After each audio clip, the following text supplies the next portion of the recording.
एक स्टेटमेंट उद्धरण हुआ राजस्थान हाई कोर्ट की तरफ से, जहां कहा गया a member of the higher caste can not rape a lower caste women because of reason of purity.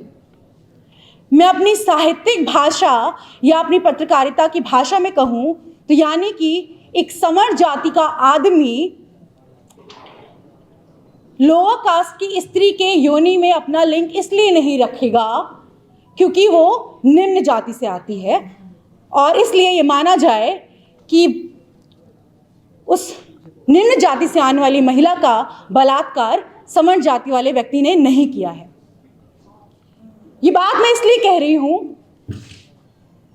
कि ताकि आप समझें कि क्यों जरूरी है कास्ट सेंसस। ये कितना भयावह स्टेटमेंट था और इस पर जिस तरह से प्रतिकार होना चाहिए था वो नहीं हुआ।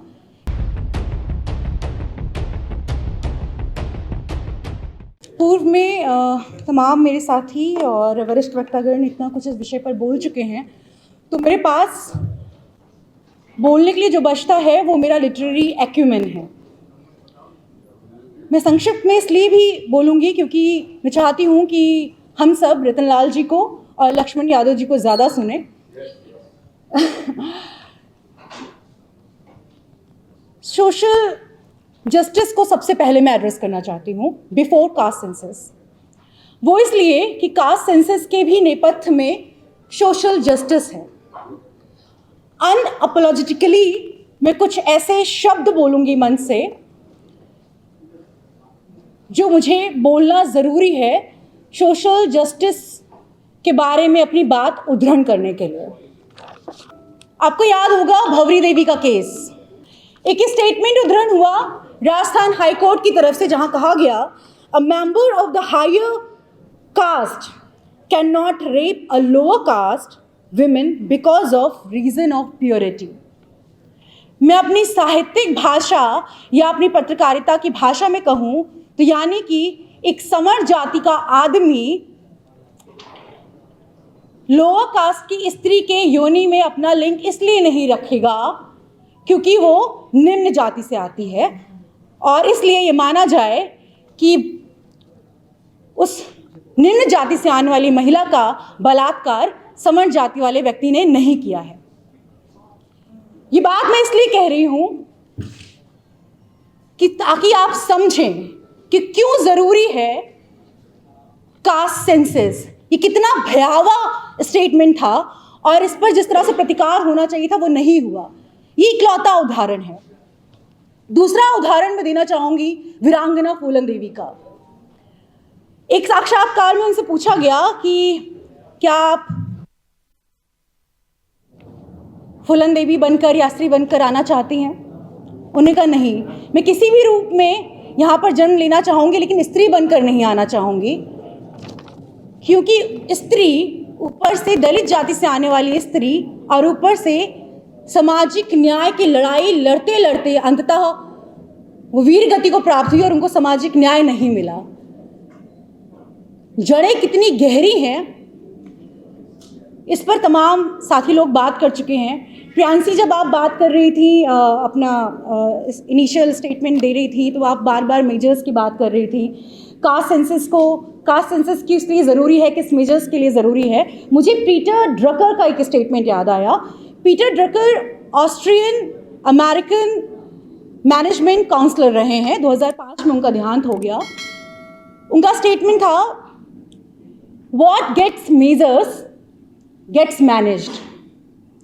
तो आप जातिवाद से कैसे लड़ाई लड़ेंगे जब आपके पास जातिगत आधारित आंकड़े नहीं हैं। यहां पर मैं बार बार ये कहती हूं कि जब हम लोग जाति जनगणना के पक्ष में बात कर रहे हैं तो हम जातिवाद के खिलाफ तो बात कर रहे हैं, लेकिन जाति आधारित जनगणना हम इसलिए जाते हैं ताकि जातीय चेतना हमारी बनी रहे। हम जातीय चेतना के पक्ष में हैं।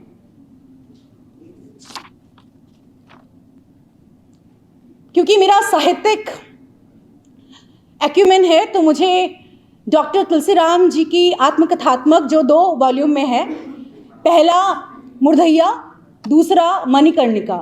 मुर्धैया में एक संस्मरण आता है वो संस्मरण 1958 का है। और वो संस्मरण इसलिए क्योंकि उस समय बीएचयू में एक फॉर्म दिया जाता था एडमिशन के लिए, और जिसमें एक सवाल होता था एडमिशन फॉर्म में, स्पष्ट तौर से पूछा जाता था, आर यू ब्राह्मण और नॉट अ ब्राह्मण? क्या आप ब्राह्मण हैं या आप गैर ब्राह्मण हैं? ये उस समय बीएचयू के एडमिशन फॉर्म में एक सवाल होता था।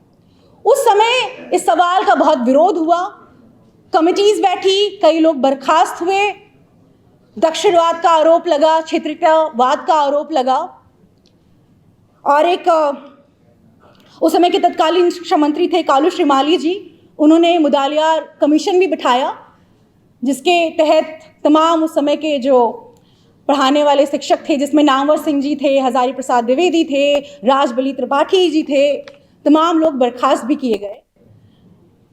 नाम मैं बोल रही हूँ, सरनेम आप सुन रहे होंगे, लेकिन मैं कहूँगी सरनेम पर ज़्यादा फोकस मत कीजिएगा, उसके पीछे जो एक ब्राह्मणवाद है उस पर फोकस कीजिएगा। उस वक्त तुलसीराम जी बार बार कहते हैं कि ये स्टेटमेंट इतना ज़्यादा हाहाकार मचा रहा था कि उस समय के जो छात्र नेतागण थे और तमाम लोग थे, एक आंदोलन उन्होंने किया, और बाद में वो आंदोलन आगे के छात्रों ने किया, 1966 में भी आगे ले गए।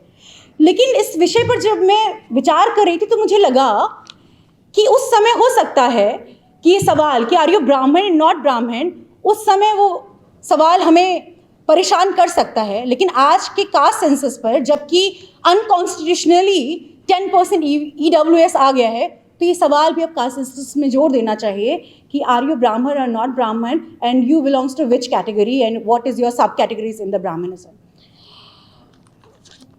मुझे एक बात और कहनी थी, वो ये कि किस षड्यंत्र के तहत बार बार एग्जीक्यूटिव्स ने रोके रखा कि जनगणना तो हो लेकिन जाति जनगणना ना हो।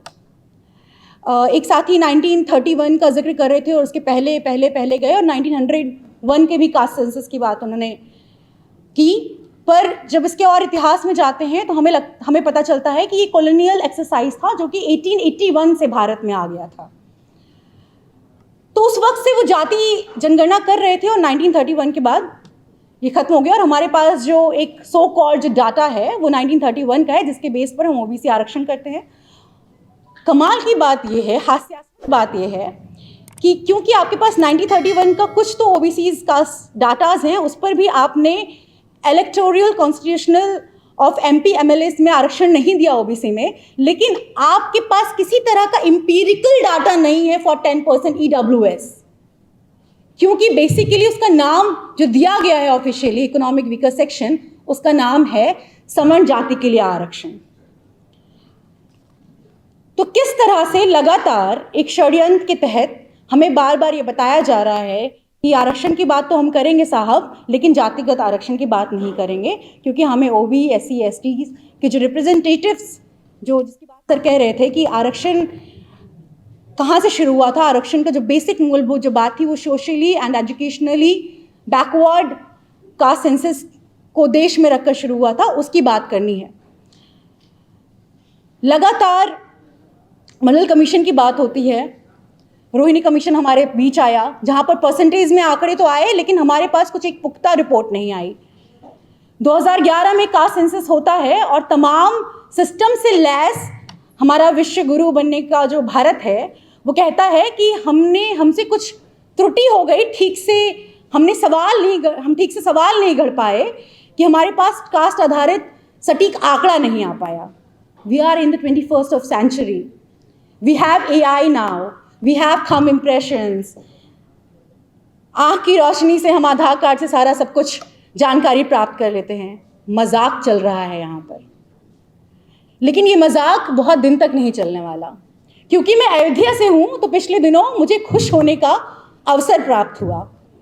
तो मैं जानती हूँ कि जब ये अवसर जो मुझे मिला है अयोध्यावासी होने के नाते, जहाँ पर बीजेपी बहुत बुरी तरह से परास्त हुई है, अगर वो जाति जनगणना नहीं कराते हैं तो अयोध्या जिले के वासी होने के नाते जो आनंद मुझे प्राप्त हो रहा है वो तमाम जिले के वासियों को प्राप्त होगा आने वाले समय में, जैसा कि हमारे नेता साहब कहकर भी गए कि अच्छे दिन आने वाले हैं। और हमारी जो एकता है वो सिर्फ इस हॉल के भीतर बैठे हुए शख्सियतों पर नहीं आधारित है, वो तमाम और जगह पर भी प्रतिनिधित्व कर रही है, जागरूकता दे रही है, जहाँ से हम अपनी अपनी बात कर रहे हैं, सड़कों पर उतरकर, मंचों पर और वोट के सहारे भी।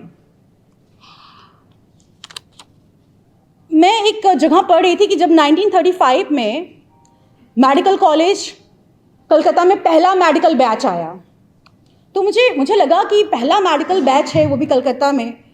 तो मैं ढूंढने लगी कि इसमें SC ST से कितने स्टूडेंट हैं। ऑलमोस्ट ना के बराबर एक भी SC ST कैटेगरी से आने वाला स्टूडेंट नहीं था। और हद तब हो गई, जब मैं इसके आगे और पढ़ने लगी, हद तब हो गई जब पता चला कि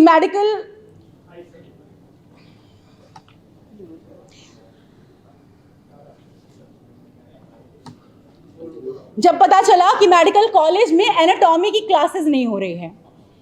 एनाटॉमी के मतलब समझते हैं ना आप? एनाटॉमी की क्लासेस इसलिए नहीं चल रही थी कि अपर कास्ट के स्टूडेंट्स लोगों ने लोअर कास्ट की लाशों पर पढ़ाई करने से इनकार कर दिया था, यानी कि उनकी लाशों को छूने से इनकार कर दिया था।